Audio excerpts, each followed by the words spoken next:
ఏమైంది ఈ నెల 6th ఇక్కడే గాంధీనగర్ ఏరియాలో బైక్స్ దొంగిలించబడ్డారని కంప్లైంట్ మీద బేసింగ్ అన్న కంప్లైంట్స్ ఎఫ్ఐఆర్ చేసి ఇన్వెస్టిగేషన్ స్టార్ట్ చేసి గాంధీనగర్ ఇన్స్పెక్టర్ గారు అలాగే ఒక టీం NIMSI అండ్ ఒక క్రైమ్ టీం చాలా యాక్టివ్గా పనిచేసి హార్డ్ వర్క్ చేసి అందులో నేరస్తుని పాత్లావత్ గోపాల్ నాయక్ అని native of actual Mahabubnagar, but ఇక్కడే కన్స్ట్రక్షన్ ఫీల్డ్లో లేబర్గా పనిచేస్తున్నాం. ఆయన ఈరోజు ఈ బోయిగూడ కాంపౌండ్ దగ్గర అరెస్ట్ చేయడం జరిగింది ఆ సస్పిషియస్ సర్కమ్స్టాన్సెస్లో.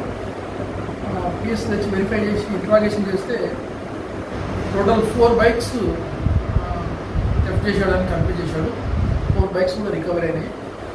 బేసిక్గా కన్ఫెషన్ అయిన రికవరీ జ్యుడిషియల్ కస్టడీకి రిమాండ్ కంప్లీట్ చేస్తూ జ్యుడిషియల్ కస్టడీకి పంపుతున్నాం.